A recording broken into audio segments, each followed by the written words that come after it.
पूरा सन्नाटा सन्नाटा में केवल मेरा बच्चा अकेला था। क्या बिगाड़ा था मेरा बच्चा? कुछ भी नहीं, कभी भी नहीं। रांची में हुए विरोध प्रदर्शन के दौरान पुलिस की गोलियों का शिकार हुए साहिल और मुदस्सिर के परिजनों ने की जांच की मांग। वहीं 16 साल के मुदस्सिर की मां का रो रो कर हुआ बुरा हाल। एनडीटीवी से बातचीत में कही बड़ी बात। आइए जानते हैं क्या है पूरी खबर। पैगंबर मोहम्मद साहब पर बीजेपी नेताओं की विवादित टिप्पणियों के विरोध में रांची में शुक्रवार को हुए विरोध प्रदर्शन और हिंसा के दौरान पुलिस फायरिंग में 2 लोगों की मौत हो गई। इस घटना में तकरीबन 20 लोग घायल हो गए हैं, जिनका अस्पताल में इलाज चल रहा है। गोली लगने से मृत 2 युवकों के परिजन दुख में डूबे हैं। उन्होंने इस घटना की जांच करने, दोषी अधिकारियों के खिलाफ हत्या का केस दर्ज करने और मृतकों के परिवार को मुआवजा देने की मांग की है। मृतक साहिल अंसारी के बड़े भाई मोहम्मद शुएब ने एनडीटीवी से बातचीत में कहा कि उन्हें फोन पर बताया गया कि उनके भाई को गोली लग गई है।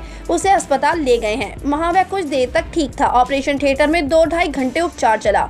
बाद में उसे वहां से जब आईसीयू में ले जाया जा रहा था तब वह सीरियस हो गया। उसी दौरान उसका हार्ट फेल हो गया। उन्होंने कहा कि साहिल एक सीधा लड़का था, उसका कोई रिकॉर्ड खराब नहीं रहा, उसकी किसी से कोई दुश्मनी नहीं थी।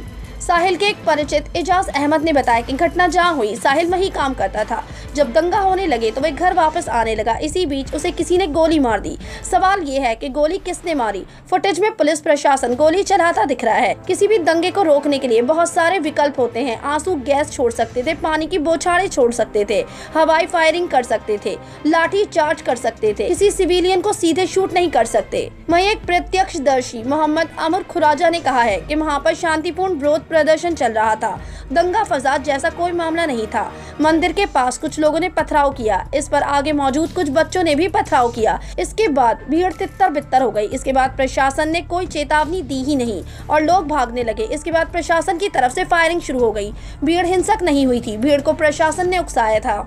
वहीं उन्होंने दावा करते हुए कहा कि 2 लोगों की मौत हो गई है। अस्पताल में भर्ती 2 लोगों की हालत गंभीर है। हमारी सरकार से मांग है कि इस घटना की निष्पक्ष जांच हो। जिनकी मौत हुई है उनके परिवार को उचित मुआवजा मिले। प्रशासन के जो लोग दोषी पाए जाएं उन पर हत्या का केस चले। वहीं मुदस्सिर जो एक 16 साल का बच्चा था और प्रोटेस्ट में था, वह नारे लगा रहा था और वहीं उसे गोली लगी जिससे उसकी मौत हो गई। मुदस्सिर की मां ने एनडीटीवी से कहा है कि मेरे बच्चे को गोली मारी गई है, उसे ऊपर से गोली मार दी गई। सवाल है मेरा, उसे क्यों मारा? एनडीटीवी से बातचीत में उन्होंने बताया कि घटना से पहले मुदस्सिर उनसे फोन पर बात कर रहा था। उससे कहा था कि वह भीड़ में ना जाए। उसने कहा कि वह भीड़ में नहीं जाएगा, साइड में है। फोन रखने के साथ ही उसके दोस्त का फोन आया कि मुदस्सिर को गोली लग गई।